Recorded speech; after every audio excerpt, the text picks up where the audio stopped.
Welcome back, Streamer Nation. I'm your host, Michael Simeone, and you are listening to the SP Streamer Podcast, part of the Fantrax and FantraxHQ.com family.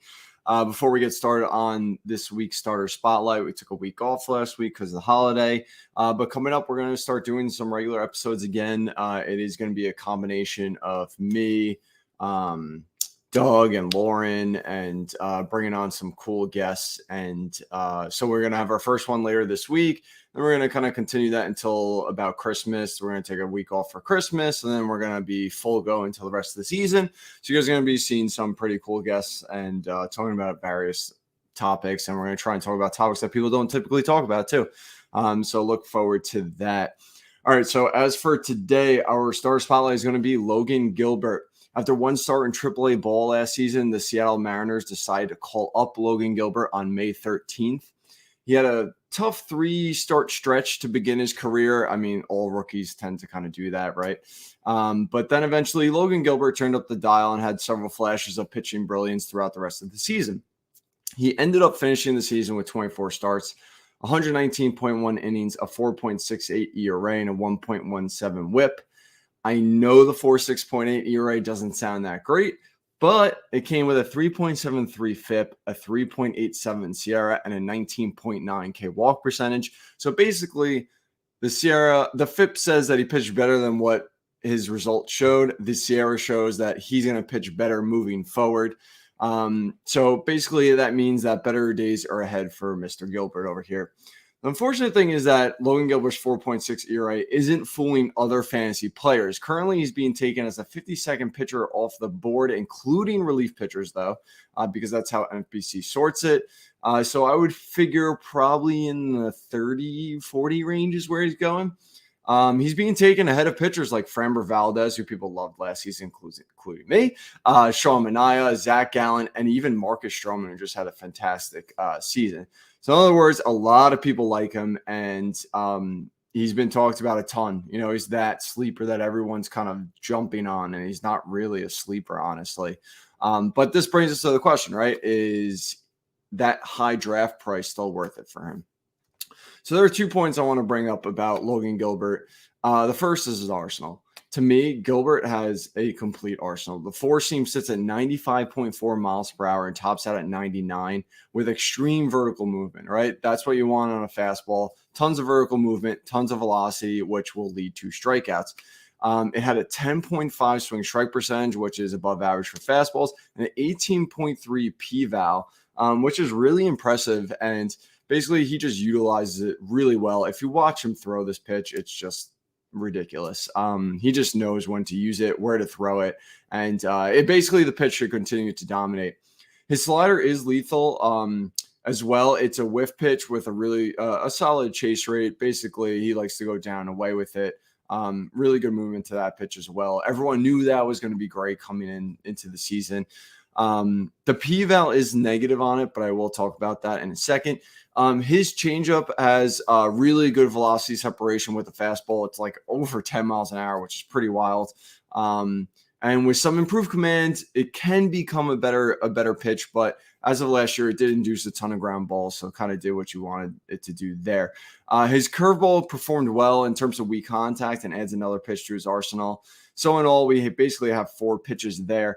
He did toy with his pitch mix a ton. I think that's why the P-vals on the rest of pitches aren't good, and it's basically not showing great utilization. And that's because I think he's trying to figure out the best combination. And like, it's almost like every month when you look at it, things were kind of shifting and changing with him. So I think he was really just kind of toying with things and seeing what worked and what didn't work. So we're going to have to kind of see, where he goes with that. And I'm assuming they're going to figure that out in the offseason. So I think better days will be ahead with these pitches moving forward, including, the changeup, which, didn't have great placement. And I think he didn't use it in the right, at the right times, basically. And that's why probably he did let up some hard contact to it. But at least he was getting those ground balls, which you want to see. The second point I want to make is that he could be a future workhorse. I don't know, this season right now that's going to happen. I think it definitely will happen. I think he's a lock for 160 innings. And I'm pretty sure that's what Steamer's projecting him for. But I think he has a potential of hitting 180. And I'm going to tell you why. So he's only pitched 130 in the season before this. But the Mariners are going to need him, right? We all know they're going to be making a push for the playoffs. And right now, it doesn't look like they have pitchers who could help them for an entire season. Obviously, they can sign people. It's the offseason. I'm sure they're going to sign a free agent or two. But their end of their pitching staff is not great. I mean, you have Justin Dunn, who's coming off an injury. I do like his talent, but who knows where he's going to be with that. Sheffield looked like a mess last season. Who knows if he could come back in. I mean, they have other pitchers in AAA that could come up, but it's really just Flexen, Marco Gonzalez, and Logan Gilbert right now. And, who knows with Flexen too. I mean, I did like him, but not a high strikeout guy. Maybe the league gets to figure him out now. So I just think there's not enough talent there where they're going to really, really rely on Gilbert, and they're going to they're going to have no choice, especially if they are going to push for the playoffs. On top of that, we do have a quote from in season here, and this is from Mariners manager Scott Survey. I hope I'm pronouncing that right. I meant to look that up before this podcast, but that didn't happen. And this is what he said, and this is really good. I think this just tells you that they'll let him go deep into games. And basically his quote said, when you look at his outings and how they play out, he's still out there at the 5th, 6th inning and getting 85 to 90 pitches, and you will see the velocity there and the crispness of his breaking balls. I have a ton of confidence in sending him back out there. So again, really great quote here. Basically, the manager saying he has total faith in him going deep into games. So even if they do go 6-man a little bit, I think that will eventually fall apart anyway, like it always does. And I think he's going to get more innings than we might think, obviously, as long as he stays healthy and he performs. But I think he's going to perform. So you really just have the health factor there. So I think Gilbert can pitch deep into games, and we have seen the Mariners allow their pitchers to do so in the previous seasons as well. So add that on with a ton of talent to back them, and I think Gilbert seems like a solid buy at the current draft price still. He has the makings of becoming an ace, and we very well could see it come to fruition sooner than later. So again, Gilbert is kind of being drafted high, but I think the skill set and the potential innings call for it. And I think that you can still obtain profit from there. So I think he has good perceived value where he's going. I love Gilbert though, so I don't know if I'm just a little biased here, but again, I think he's a really good buy and definitely someone to still acquire based on their ADP right now. With that said, we have released our pre-order for our draft kit. You can check it out on our website, spstreamer.com. It's just $5. And if you pre-order it, you get bonus content, but it has everything. It has ranks for every position, top 300. We got prospects in there. We have a draft strategy section that's like 50 pages. I have a full streaming section for hitters and pitchers. We have people, players that we love based on their ADP and who we think is being overlooked.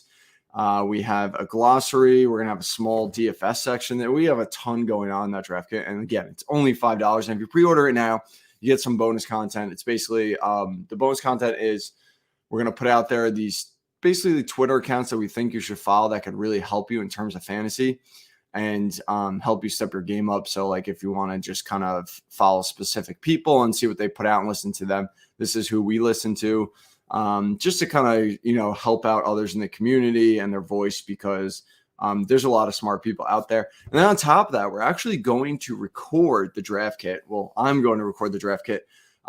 Basically, I don't think about word for word, but kind of just summarize each section with each player and what the analyst says about them and all that kind of stuff. So you kind of have it in like podcast form. So we'll see how that goes. I think that'll be pretty cool and something that no one does. And we'll see how long that goes. It may be broken up into 2 parts or not. But anyway, you would get the audio recordings for that. So if you want to just throw it up on your phone in your car and just listen to it on the way to work, you could do that too. All right, so that does it, guys. Thanks for listening. Like I said, we're actually going to be having our regular podcast back. I will still be doing these as well. So check out for an episode later this week. And please rate and review us. We're getting close to 100. So if you do listen, please review us. It means a ton. And that does it. So thanks for listening, guys. Talk to you soon.